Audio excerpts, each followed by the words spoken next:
Dave here from Geeky Guys, and back with another episode of 18 Days Till Halloween, 18 horror movies and 18 horror movie reviews.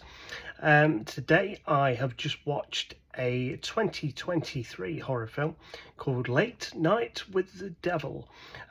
This was an independent supernatural horror film written by Colin and Cairnes. It's a international co-production movie between Australia, the United States and the United Arab Emirates.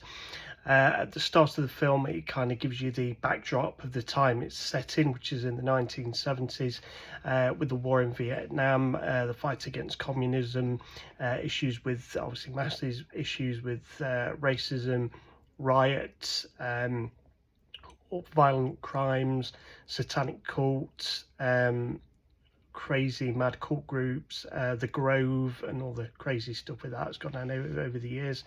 A bit on that as well, so it kind of gives you a bit of an overview of where and when this is set. And it focuses on a late night show, similar to sort of Saturday Night Live, Late Night Live with Johnny Carson, and this one is about another talk show host that is going against Johnny Carson for the #1 slot, and he's not quite getting there. And it's not because he's bad, because he's actually quite good, but he's just not quite good enough.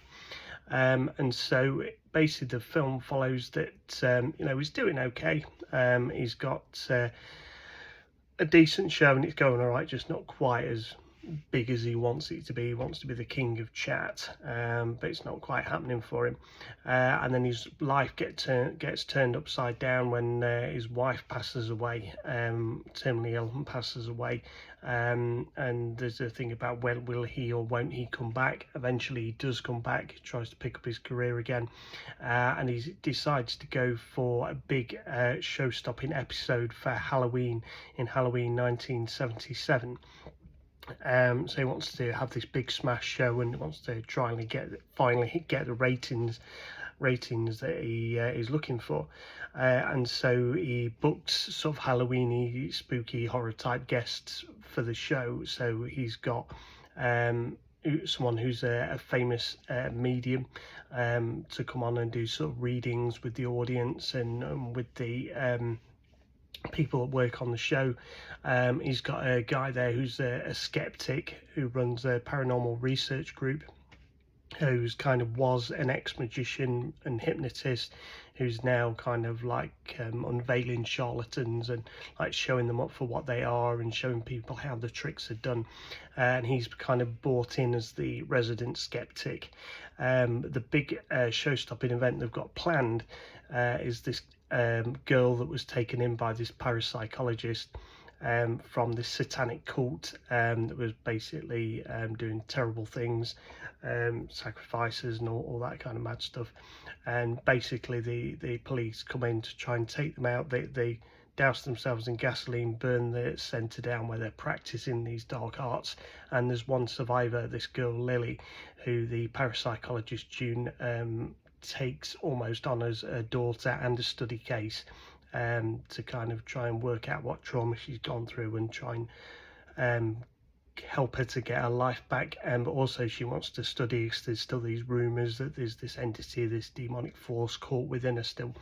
And of course, seeing a ratings possibility and the money that could come in, they decide to do some kind of presentation on the talk show, where she's promoting a book as well, the parapsychologist Conversations with the Devil, and they kind of think on this talk show they want to try and do like an interview with a demon, which is absolutely crazy.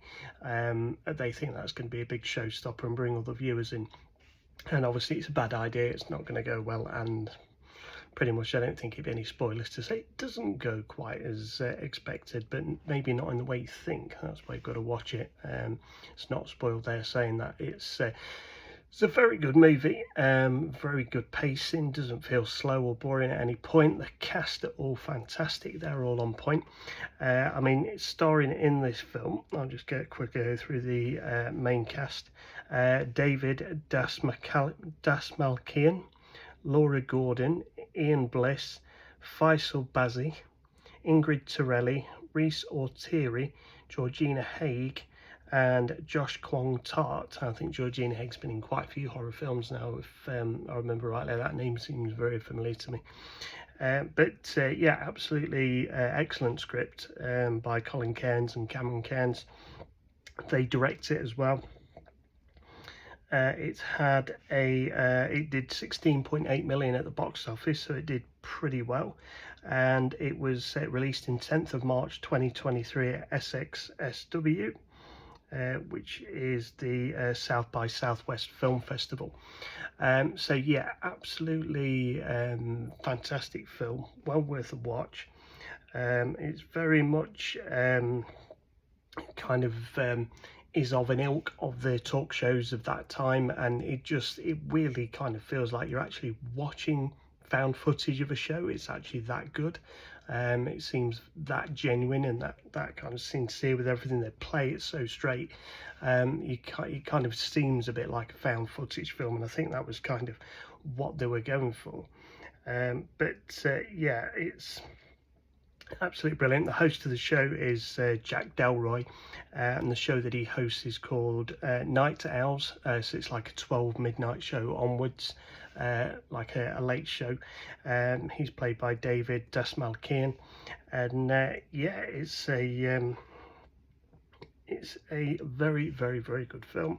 A little bit different to the norm, and yeah, I think you would enjoy it. There's a lot of nice social commentary in there as well, and a lot of nice sort of retro nods back to the 70s as well.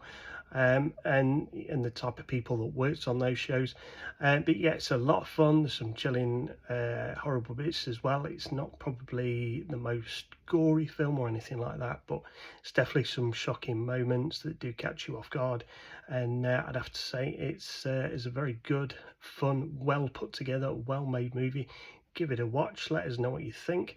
If we've missed anything that you think should be said about the film, or any of your thoughts on it, put them down below in the comments. Obviously, don't forget to like and subscribe, and we'll see you tomorrow for the next episode of 18 Days Till Halloween, 18 horror movies and 18 horror movie reviews. We'll see which one we go for tomorrow.